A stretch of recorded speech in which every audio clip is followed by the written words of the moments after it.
বর্তমান সরকার সশস্ত্র বাহিনীকে আরও শক্তিশালী করতে চায়।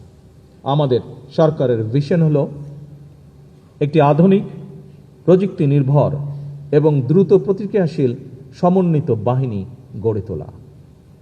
আমরা এমন সক্ষমতা অর্জন করতে চাই যা কেবল সীমান্ত রক্ষায় সীমাবদ্ধ থাকবে না, বরং আমাদের ক্রেডিবল ডিটারেন্স সম্ভাব্য প্রতিপক্ষকে আমাদের উপরে আক্রমণ করার চিন্তা থেকে নিরুৎসাহিত করবে।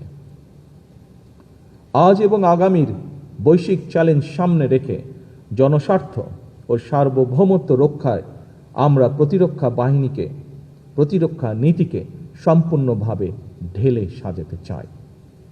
সেনা, নৌ ও বিমান বাহিনীকে আরও দ্রুত প্রতিক্রিয়াশীল এবং সমন্বিত ক্ষমতা সম্পন্ন বাহিনী হিসাবে গড়ে তুলতে চাই।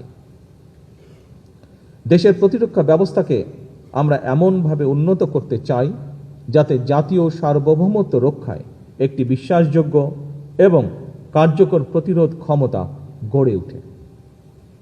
আমরা এমন একটি আধুনিক জাতীয় নিরাপত্তা কৌশল ও প্রতিরক্ষা নীতি প্রণয়ন করতে চাই যা বাংলাদেশের বাস্তবতা, জাতীয় স্বার্থ এবং ভবিষ্যৎ হুমকিকে সামনে রেখে আমাদের নিরাপত্তা নিশ্চিন্তা হবে বাংলাদেশ কেন্দ্রিক, জনগণ কেন্দ্রিক এবং অবশ্যই রাষ্ট্রীয় মর্যাদা কেন্দ্রিক।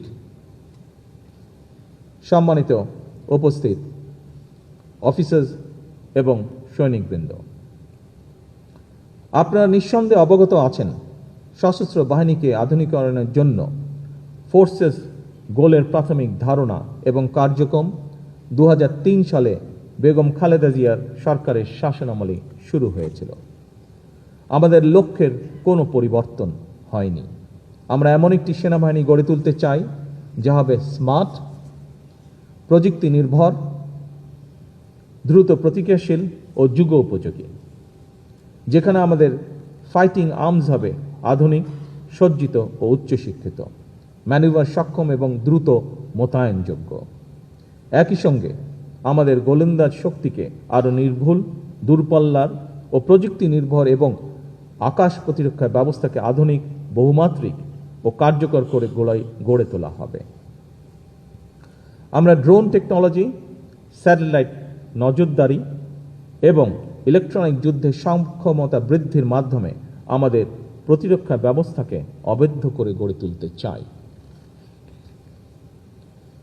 সাইবার সক্ষমতা বৃদ্ধির মাধ্যমে বাহিনীর ডিজিটাল নিরাপত্তা ও ডেটা ইন্টিগ্রিটি নিশ্চিত করতে চাই আমরা।